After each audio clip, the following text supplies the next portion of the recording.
मैंने आप और जीनिया जैसी खुदगर्ज और मतलब परस्त कहीं नहीं देखी। क्या बकवास कर रही हो? क्या कुछ नहीं किया आपने और जीनिया ने मेरे और फरियाल के साथ, लेकिन फिर भी हर बार हमने आपको माफ किया, लेकिन आप तो किसी किस्म की हमदर्दी और माफी के लायक ही नहीं है। हद में रहो अपनी। आप बता देना आखिर आपकी हद है क्या, और वो जीनिया घटियापन की और कितनी हदें पार करेगी। खबरदार, जो मेरी बेटी का नाम भी अपनी जबान से लिया तुमने। चाहे वो मेरी बेटी का घर ही बर्बाद कर दे। आज वो शहराम से मिलने गई थी उसके ऑफिस। क्यों? आखिर क्या ताल्लुक है अब उसका उसके साथ? उसे तो ना मजहब की परवाह है ना इखलाकियात की। अरे कितनी घटिया तरबियत की है आपने उसकी। मैं पूछती हूँ अब आखिर वो लगता क्या है उसका, जो वो अपने शौहर को छोड़ के फरियाल के शौहर से मिलने जाती है। मैं यहाँ सिर्फ ये बताने आई हूँ कि मेरे सब्र को मजीद ना आजमाए। अगर उसने दोबारा शहराम से मिलने की कोशिश भी की ना, तो मैं उसके घर जाके उसके शौहर के सामने उसकी बेइज्जती करूंगी। फिर ना कहिएगा कि इंतहा कर दी मैंने।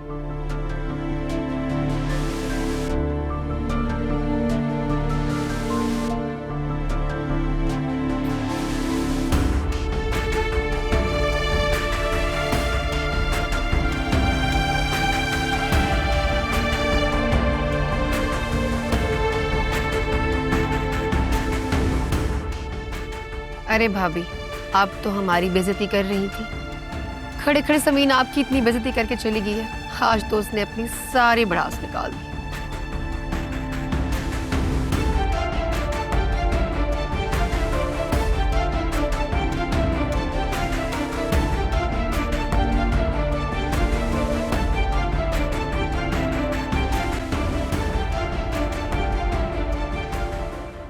सर अगर आपने ही चेक कर दी तो ये मैं मेल्स कर दूं?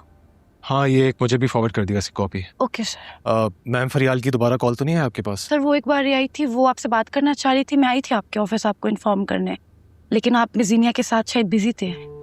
तो फिर? तो मैंने उनको बताया कि आप बिजी हैं जीनिया के साथ। सर क्या कोई गलती हो गई? नहीं कुछ नहीं, आप जाएं। Okay sir.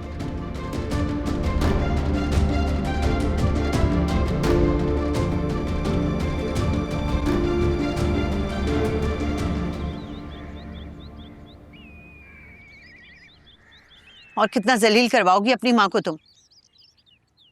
क्या किया मैंने? शहराम से मिलने क्यों गई थी? दानिश ने कहा आपसे? उसको भी ये पता है?